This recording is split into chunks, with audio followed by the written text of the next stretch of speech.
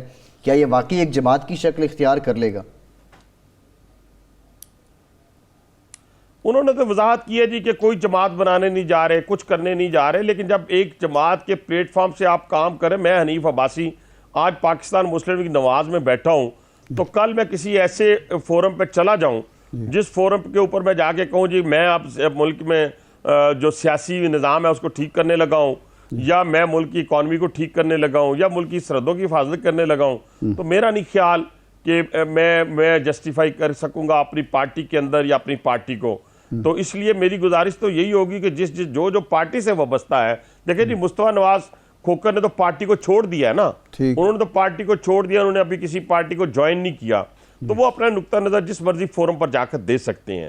تو اسی طرح میں تو یہی سمجھتا ہوں کہ انشاءاللہ وہ پارٹی کے ساتھ نتھی رہیں گے، ان کی ایفیلیشن بڑی پرانی ہے، بڑے کمیٹڈ ہیں لیڈرشپ کے ساتھ، پارٹی کے ساتھ، تو مجھے نہیں امید کہ وہ کسی موقع کے اوپر بھی پارٹی کو چھوڑیں گے. میں نہیں کہہ سکتا، میں نہیں سمجھتا اس بات. لیکن لوگ یہ کہتے ہیں کہ وہ جو ایک میٹنگ کے دوران تھوڑی سی تلخی ہوئی تھی، اس کی وجہ سے شاہد خاقان عباسی صاحب اب نواز شریف صاحب ان کی بات نہیں سنتے، یا ان کے ساتھ وہ دل میں کوئی قدورت لے کے بیٹھے ہوئے ہیں، اس لیے شاہد خاقان عباسی صاحب ادھر ادھر گھوم پھر رہے ہیں.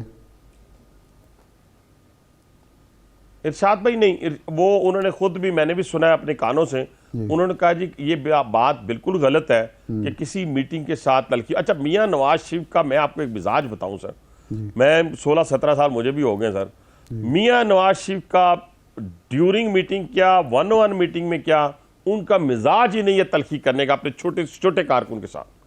ان کا مزاج ہی نہیں ہے اس فیملی. یہ عمران خان والی فیملی نہیں ہے سر، یہ عمران خان نہیں ہے کہ اربوں روپے جنہوں نے آپ پہ لگائے ہو آپ انہیں سیٹ اپ کال ان کے منہ پہ دے دیں، آپ انہیں برا بلا کہہ دیں، آپ انہیں بھول جائیں. انہوں نے تو ان لوگوں کو آج تک دیکھیں نا، جو بڑے بڑے نام، میں یہاں نہیں گننا چاہتا، جو بڑے بڑے نام پاکستان مسلم لیگ نواز کو چھوڑ کے گئے ہیں، این موقع پہ جو ڈچ کر کے گئے ہیں، کبھی ان کے متعلق بھی نواز شریف صاحب کے منہ سے کوئی بات آپ نے سنی ہے، یا میں نے سنی ہے، یا کبھی میڈیا کی زینت بنی ہے؟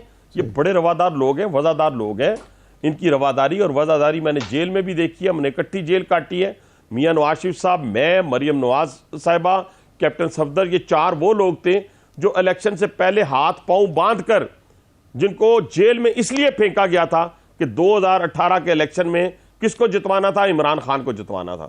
تو آج میں کہتا یہ ہوں کہ یہ لوگوں کا بالکل تاثر غلط ہے، اور خود بھی شاہد خاقان عباسی صاحب نے اس چیز کی وضاحت کی ہے جو میں نے اپنے کانوں سے سنی ہے اور آنکھوں سے دیکھی ہے. انہوں نے کہا کہ کوئی ایسا واقعہ پیش نہیں ہوا ہے میٹنگ کے دوران جس میں تلخی ہوئی ہو. آخری سوال یہ ہے کہ آپ کا الیکشن کمپین تو اب شروع ہو جائے گی پنجاب میں، KPK میں، اگر باقی جنرل الیکشن نہ بھی ہوں، تو آپ کا نیریٹو کیا ہوگا؟ آپ کے انتخابی مہم کا جو نیریٹو ہوگا وہ کیا ہوگا؟ اینٹی اسٹیبلشمنٹ ہوگا؟ کیونکہ ظاہر بات ہے آپ کو 9 مہینے کی کارکردگی کے بیان نہیں کر سکتے. دیکھیں جی، میں تو 9 مہینے کی کارکردگی سے مجھے غرض نہیں ہے، غرض ہے بھی. ہم انشاءاللہ تعالیٰ سمجھ رہے ہیں کہ یہ جو 4-5 مہینے اور ہمیں ملیں گے، ان 5-6 مہینوں کے اندر ہم انشاءاللہ تعالیٰ ملک کی یہ جو بھور میں پھنسی ہوئی کشتی ہے اس کو پار لگائیں گے، یہ مجھے امید ہے. لیکن بھائی جی، عمران خان صاحب کے پاس کیا ہوگا؟ ہمارے پاس تو یہ ہوگا کہ ہم وہ لوگ ہیں جنہوں نے 10,000 میگا واٹ بجلی پیدا کی اس پاکستان کے اندر اپنی 2013 سے لے کے 2017 کے دوران. ہم نے یہاں ہزاروں کلومیٹر لمبی جو ہے وہ اپنا موٹر ویز بچھا دی، ہم نے میٹروز، ہم نے ہاسپٹلز، ہم نے سی پیک جو $62 بلین پاکستان میں لا رہے تھے اس کو وائنڈ اپ کر دیا عمران خان نے. ہم یہ کہیں گے کہ ہم نے اپنے ہمسایہ ممالک سے لے کے، رشیا سے لے کے، امریکہ، UAE، سعودی عرب، سب کے ساتھ ہمارے درینہ تعلقات تھے، ہم ان کے ساتھ گڈی تھے، وہ ہمارے ساتھ گڈی تھے. آخر عمران خان نے ان سب کا بیڑا غرق کر دیا. آج وہی نواز شریف جس نے 2013 میں اور 1997 میں اس پاکستان کو بچایا تھا، انشاءاللہ تعالیٰ آنے والے وقت میں وہ شہباز شریف صاحب کی محنت کے بعد اور میاں نواز شریف صاحب کے ماضی. بہت شکریہ حنیف عباسی صاحب، مسلم لیگ نون کے سینئر رہنما ہمارے ساتھ موجود تھے. ایک بریک لیتے ہیں اور بریک کے بعد یہ جانیں گے، اسمبلیاں بھی تحلیل ہو گئی، لانگ مارچ بھی ہو گیا، 10 مہینے سے مزاحمت بھی ہے، لیکن پھر بھی کپتان کو جنرل الیکشن کیوں نہیں مل رہا؟ بریک کے بعد بات کرتے ہیں.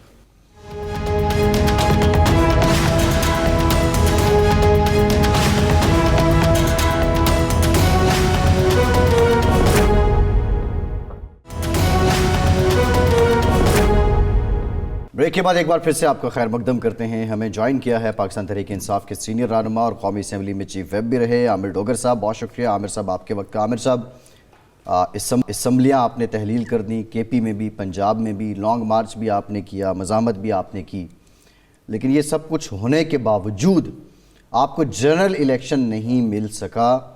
نقصان تو ایک طرح سے اپنی حکومتیں گنوائی ہیں آپ نے, فائدہ اس سب میں کیا ہوا ہے آپ کا اور ملک کا؟ بالکل بڑا ہی اہم سوال ہے. کوشش تو یہی تھی اور ایک سٹرگل بھی تھی خان صاحب کی پچھلے 9 مہینے کہ اس ملک میں جو امپورٹڈ حکومت آئی ہے اسے جان چھڑا لی جائے, اور جو حالات اب انہوں نے ملک کے بنا دیے ہیں اور ملک تیزی سے جس طرح ڈوب رہا ہے, ایسے میں تو خان صاحب کی ہماری حکمت عملی بالکل درست تھی کہ یہ جو معاشی استحکام ہے یا سیاسی استحکام کے ساتھ ہی آئے گا, اور ایک بڑا دلیرانہ فیصلہ کیا کہ اپنی ہی 2 صوبائی حکومتیں, وہ بھی پنجاب کی حکومت, اس مقصد کے لیے تحلیل کی, اور ہم 127 ایم این ایز نے استعفے دیے. 70 ایم این ایز کے آپ نے دیکھا کہ انہوں نے پک اینڈ چوز کر کے کس نے اسمبلی میں رہنا ہے, کس نے باہر جانا ہے, وہ بھی انہوں نے منظور کر لیے. لیکن میں ذاتی طور پہ سمجھتا ہوں کہ جو حالات بن رہے ہیں, اگر ابھی بھی ان حکمرانوں نے کوئی عقل کے ناخن نہ لیے تو یہ مزید اور زیادہ اپنے لیے ہر روز قبریں کھودتے چلے جائیں گے. مجھے ڈوگر صاحب فیصلہ دلیرانہ تھا, لیکن سوال یہ ہے آپ کو جنرل الیکشن نہیں ملا اور پاکستان کو جو ملا وہ بھی آپ کے سامنے ہے. اس ساری ایکسرسائز کا فائدہ کیا ہے آپ کو سیاسی اعتبار سے اور ملی اعتبار سے؟ میں تو یہ سمجھتا ہوں کہ میں جنرل الیکشن چند ہفتوں کی دوری پر دیکھ رہا ہوں. دیکھیں نا, 2 صوبائی حلقوں کے اسمبلیوں کے الیکشن اور 70 قومی اسمبلی کے الیکشن, کیا یہ ایک بڑا جنرل الیکشن نہیں ہے؟ تو اس سے بہتر نہیں ہے کہ 2 صوبائی اسمبلیوں کی اور قومی اسمبلی کی باقی سیٹوں پر بھی تحلیل کر کے الیکشن کروا لیں؟ ڈوگر صاحب بات یہ ہے کہ یہ جو 2 اسمبلیوں کا معاملہ ہے, ابھی تک الیکشن کمیشن نے نہ کے پی کے نہ پنجاب کے انتخابات کی تاریخ دی ہے. اگر یہ نگران حکومتیں ہی طوالت اختیار کر لیتی ہیں تو آپ پھر سڑکوں پر آئیں گے؟ میں سمجھتا ہوں کہ قانون اور آئین میں تو بہت واضح ہے کہ 90 دن کے اندر یہ بالکل الیکشن کروائیں گے, اور پھر وہ بات ثابت ہو جائے گی کہ الیکشن کمیشن عرصہ دراز سے جانبداری کا مظاہرہ کر رہا ہے اگر انہوں نے فوری تاریخیں نہ دی تو. لیکن میں نہیں سمجھتا کہ سر یہ اس کو کچھ طول پکڑ سکیں گے, یا خدا نخواستہ ہو کہ ملک حالت جنگ میں ہو تو ایک الگ بات ہے. لیکن جو عذر وہ بیان کرنا چاہ رہے ہیں, جو ہوم ورک وہ بنا رہے ہیں, یا جو گراؤنڈ وہ بنانا چاہتے ہیں, اس کے نتیجے میں یہ الیکشن جو ہے یہ آگے نہیں جا سکتے. یہ 90 دن کے اندر کرانے پڑیں گے, ورنہ پھر سڑکیں بھی ہیں, اور سڑکوں پر تو ہم پچھلے 9 مہینے سے ہیں, اور باقی جو ہماری قانونی جنگ ہے, عدالت کا دروازہ بھی ہم کھڑکائیں گے. جی اچھا, کے پی کے میں تو اتفاق رائے ہو گیا, پنجاب میں نہیں ہوا اور الیکشن کمیشن میں معاملہ اب چلا گیا ہے. الیکشن کمیشن کی طرف سے اگر کوئی ایسا وزیر اعلیٰ نامزد ہوتا ہے جو آپ کے لیے قابل قبول نہیں ہے, تو اس صورت میں آپ کیا کریں گے؟ پھر الیکشن کمیشن بھی آپ کے خلاف ہوگا اور نگران وزیر اعلیٰ بھی آپ کے خلاف ہوگا, تو آپ کے لیے تو بڑے مسائل پیدا ہو جائیں گے. یقیناً دیکھیں, کے پی کے حکومت نے بڑے پن کا مظاہرہ کیا, اپوزیشن نے ایک اچھا نام دیا اور ہم نے قبول کر لیا. آپ خود اپنے دل پہ ہاتھ رکھ لیں, آہت چیمے کا یا محسن نقوی کا نام دینے کا مطلب ہے یہ تو مذاق ہے. ڈاکٹر صاحب آپ سے بھی ایک غلطی تو ہوئی نا, آپ نے ناصر سعید کھوسہ صاحب کا نام ان سے پوچھے بغیر دے دیا, انہوں نے معذرت کر لی. ایک حاضر سروس بیوروکریٹ کا نام دے دیا, ظاہر بات ہے اس میں اس کی اپنی کمپلیکیشنز ہیں. تو آپ بھی تو سوچ سمجھ کے اگر ایسا نام دیتے جس طرح ادھر اپوزیشن نے اعظم خان کا دیا, تو عین ممکن ہے یہاں بھی اتفاق رائے ہو جاتا. ہاں, آپ میں کسی حد تک صداقت ہے, لیکن اب محسن نقوی یا آہت چیمے کا وزیر اعلیٰ بن جانا تو اس قوم کے ساتھ اس الیکشن کی شفافیت کے سارے عمل پہ